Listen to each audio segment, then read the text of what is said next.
यही सड़क है वो जाम लगा करता था जी। ब्रह्मपुरी ब्रह्मपुरी रोड जाम लगा करता था नहीं लगता था, अरे कुछ सहूलत मिली थी नहीं डिवाइडर बना क्या था, बता दो यार। जाम खत्म हुआ था। जो ट्रांसफार्मर जो लगा हुआ है ऊपर कहीं देखा आज तक ब्रह्मपुरी में पूरी दिल्ली में मुंबई में चप्पा चप्पा चप्पा चप्पा आवाज दो, आवाज दो। इंशाल्लाह जो सफाई का काम नाली का काम इंशाल्लाह कोशिश करेंगे हमारा इलाका चमन बन जाए चमन इंशाल्लाह। मुझे कोई जरूरत नहीं है किसी बात की भी, मेरा इलाका दिया बहुत है मेरे पास, मगर मुझे एक लालच है, लालच ये है मुझे कि जिस दिन मेरी मौत हो कोई मुझे याद कर ले, वही मेरे सब कुछ है। आशीष वार्ड 41E 41E वो वार्ड है जो कि ईस्ट एमसीडी का बेहद मुख्य वार्ड है। 5 वार्ड जिन पर चुनाव होने हैं पूरी दिल्ली में, उनमें सबसे ज्यादा इंटरेस्टिंग और अगर दिलचस्प कोई वार्ड है तो वो यही चौहान बादर का वार्ड आगे भाई हमारे आगे है। कल्याण पर एक तुर्कमान गेट से जलसा चल रहा है, एक पब्लिक मीटिंग चल रही है। तो देखिए एक तस्वीर वो कल्याण से जिनको टिकट मिला है आम आदमी पार्टी की तरफ से, वो है हाजी इशराक जो कि पूर्व विधायक रहे हैं। इस वक्त तमाम नेतागण यहाँ पर मौजूद हैं। चौहान बादल जब 21 साल के एमएलए थे, जब कनीजिया मस्जिद पे आदमी पैदल भी नहीं चल सकता था, है वहां कोई पानी की लाइन नहीं थी, कोई सीवर की लाइन नहीं थी, कोई गली नहीं बनी थी। क्या बोलते थे वो कि लगे ये छोड़ है छोड़, ये इसमें हमारा पैसा नहीं लग सकता, ये बोलते थे जी। वही कनीजिया मस्जिद का इलाका है जो चमनों की तरह खिला हुआ है। अच्छा हो गया नहीं? इंशाल्लाह जो ऐसे ठेके थे 24 स्कूल बढ़िया हो गए, प्रतिभा स्कूल आ गया और 1400 गलियां बनी। यहाँ पर जो गली काउंसलर की होती थी वो एमएलए ने बनाई थी, 1400 गलियां बनाई। और बहुत काम है, कचहरी को लाना, कचहरी 10 साल तक गई हुई थी, शिलापुर में आई, में राशि बारिश पड़ती थी, पानी भर जाया करता था। 20 साल से जाफराबाद के लोग एमएलए के पास आते थे, कहने लगे चौधरी साहब पानी भरा हुआ है, केरोसिन दिलवा लो। वो बोलते थे कहले केरोसिन कहां दिलवा दूं, या तो वो बड़ी हुई लाइन है बिजली की लाइन, वहां पर 18 केरोसिन दिलवाई, 18। और आज अल्हम्दुलिल्लाह न जाफराबाद में पानी बढ़ता है, ना मौजपुर में पानी बढ़ता है। यही सड़क है वो जाम लगा करता था जी।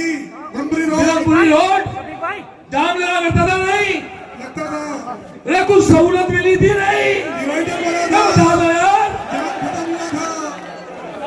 जो ट्रांसफार्मर जो लगा हुआ है ऊपर कहीं देखा आज तक ब्रह्मपुरी में पूरी दिल्ली में मुंबई में चप्पा चप्पा चप्पा चप्पा आवाज दो, आवाज दो।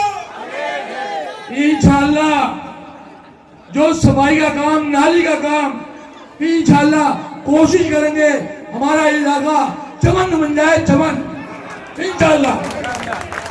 मुझे कोई जरूरत नहीं है किसी बात की भी, मेरा इलाका दिया बहुत है मेरे पास, मगर मुझे एक लालच है, लालच ये है मुझे कि जिस दिन मेरी मौत हो कोई मुझे याद कर ले, वही मेरे सब कुछ है।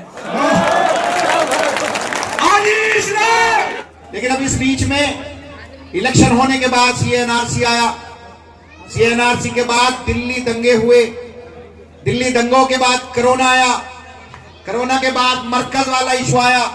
इस इशू को लेकर के कांग्रेस के उम्मीदवार कांग्रेसी इस दोनों इशू पर चुनाव लड़ रहे हैं। कहीं वो दंगों की बात करते हैं, वो कहते हैं कि जब दिल्ली के दंगे हो रहे थे तो अब्दुल रहमान साहब कहां थे? ना, अब्दुल रहमान साहब जो आपके एमएलए वो कहां थे? दूसरा, मौलाना साद पर अरविंद केजरीवाल साहब ने और आम आदमी पार्टी ने एफआईआर दर्ज की और मरकज पर ताला लगवाया, ये कहते हैं। यही दोनों इशू कह रहे हैं ना।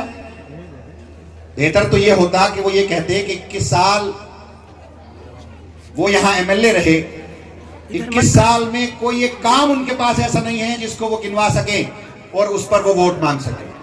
कोई काम नहीं है। अगर कोई काम होता तो उस काम की वो जरूर जिक्र करते। हाँ, काम है उनके। दिल्ली वक्फ बोर्ड के बहुत सारे कब्रिस्तान पर उन्होंने मॉल बनवा दिए। सेलेक्ट सिटी मॉल साकेत के अंदर है, सब जानते हैं। बवाना के अंदर पंजाब खोड़ की 62 बीघे जमीन उन्होंने बेच दी, अपने रिश्तेदारों को दे दी। और न जाने कितनी बेवाओं की पेंशन, जब मैं जीत कर आया था, जब मैं पहली मर्तबा चेयरमैन बना था तो 8.5 साल से इन्होंने पेंशन नहीं दी थी बेवाओं की, वो मैंने आकर जारी की थी। तो काम नहीं है इनके पास। अगर काम होता तो काम का जिक्र जरूर करते। दंगों की बात करते हैं। कहते हैं कि जब दिल्ली के दंगे हो रहे थे तो आम आदमी पार्टी के एमएलए कहां थे? तो मैं बताना चाहता हूं और आप जानते भी होंगे कि जब दिल्ली के दंगे हो रहे थे तो पहले दिन हम लोग बाबुल उलूम मदरसे के अंदर डीसीपी के साथ मीटिंग कर रहे थे कि दंगों को रुकवाने का काम किया जाए। वो तैयार नहीं हुआ। वो ये कहता रहा कि प्रोटेस्ट को खत्म कराओ। हमने कहा ये तुम्हारी जिम्मेदारी है दंगों को रोकना, लेकिन वो तैयार नहीं हुआ। उसके बाद हमने कमिश्नर से बात की, कमिश्नर ने फोन नहीं उठाया। फिर हम लोगों ने ऐलान किया कि हम एलजी हाउस पर जाकर धरना देंगे।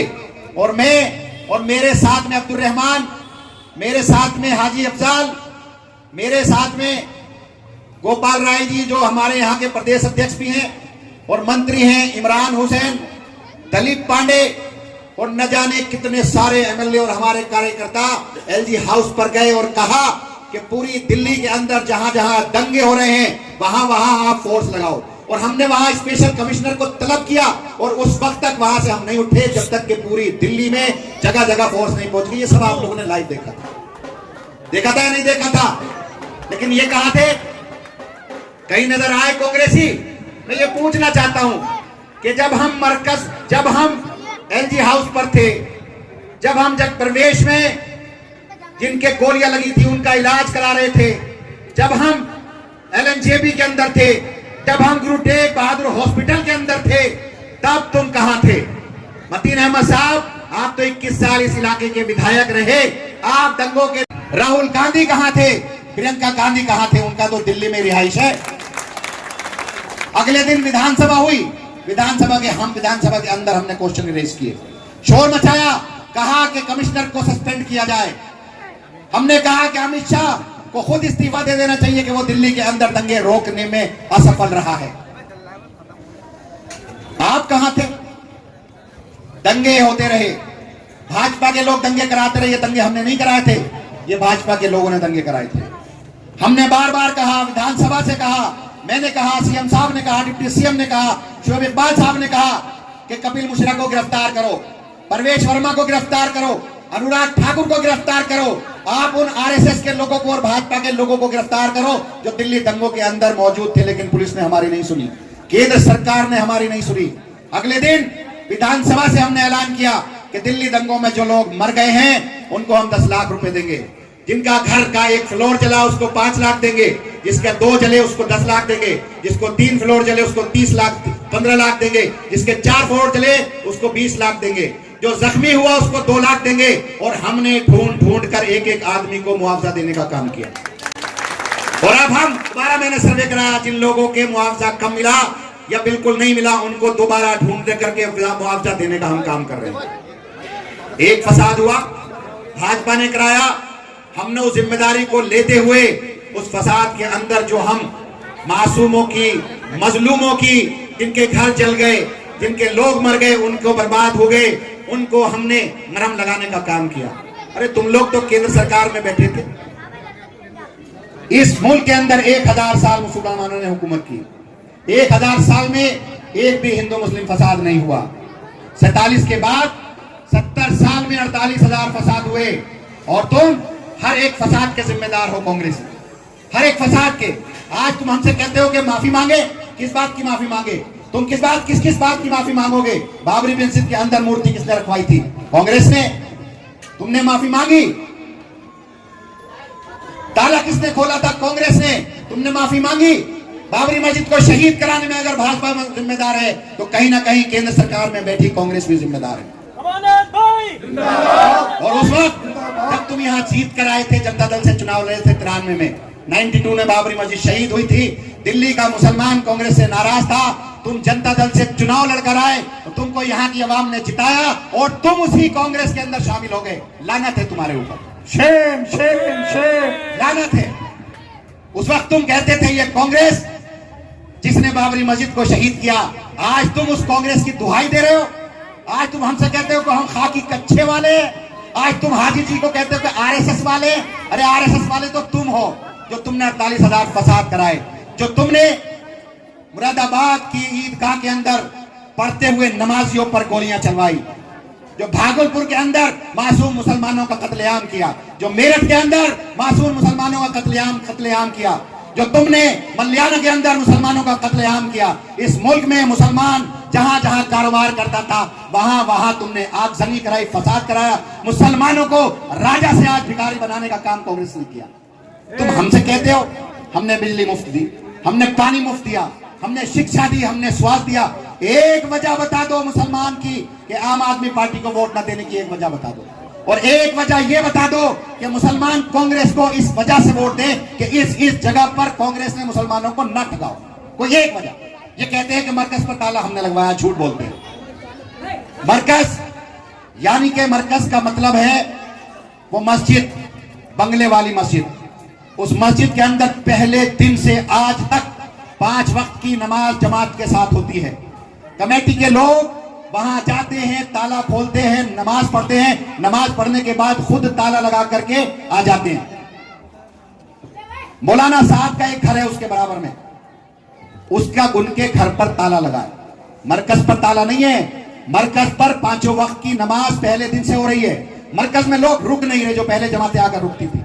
वो रुक इसलिए नहीं रहे कि खाना काबा के अंदर भी हज नहीं हुआ इस मरतबा, कोरोना की वजह से नहीं रुक रहे। हम उसमें जिम्मेदार नहीं है। वो बंगले वाली मस्जिद मरकज दिल्ली वक्फ बोर्ड के अधीन आता है।